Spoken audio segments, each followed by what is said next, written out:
Sir Keir Starmer claimed he had discovered Labour's flaw in its approach towards Prime Minister Boris Johnson in an unearthed interview conducted during his leadership campaign to replace Jeremy Corbyn.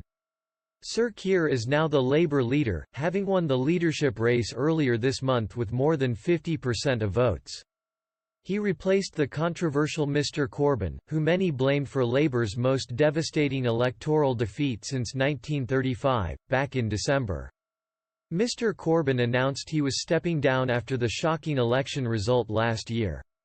Conservative leader Mr Johnson was elected as Prime Minister after securing a landslide victory which saw former Labour strongholds, including the party's fabled Red Wall in the north, turn blue. Sir Keir, on the other hand, is seen as a more centrist leader for the Labour Party, and some supporters hope he will be. During an interview with The Observer back in February, Sir Keir claimed that Labour had failed to expose the Prime Minister. He claimed it was wrong to caricature him as a clown, and he dubbed Mr Johnson a dangerous man who is without principles. He added that his priority would be focusing on Mr Johnson. Sir Keir continued, "I think that we need to be absolutely clear about how dangerous he is and how ruthless he is, and we have to be exposing him relentlessly. I'm not sure we did that as well as we should have done. That's what members now need to see from the leadership contenders. Are you focused on Boris Johnson and going out to attack him, rather than what your position is on various internal disagreements?" Sir Keir also addressed the divide within Labour which has weakened the party over the past few years.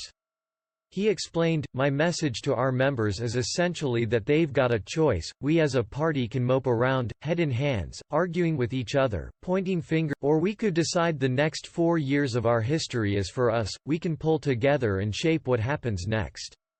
The then frontrunner added that he wanted to establish an attack and rebuttal unit in Labour's media team. This would act as part of Labour's defence against the Conservatives. Sir Keir has promised not to oppose for the sake of opposing, but has been quick to point out the government's serious mistakes, such as its testing strategy and slow delivery, even though he has only led the party for less than a week.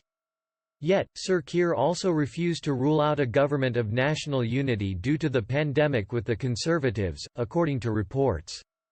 During a television interview, Sir Keir refused to say on 3 occasions if he would agree to a national government with Mr Johnson. Speaking to BBC's Andrew Marr during Marr on Sunday on April 5, he said, "I asked whether I could have Privy Council briefings on a one-to-one basis with experts and politicians.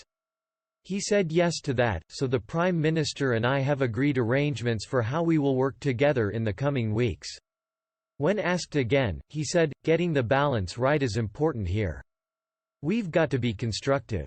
We've got to pull together, support the government where it's right to do so. But asking those difficult questions matters." Earlier today, Sir Keir wrote an open letter to Dominic Raab, who is standing in for Mr Johnson while he continues his recovery from coronavirus, asking the government to publish its exit strategy for the pandemic and asking for greater transparency.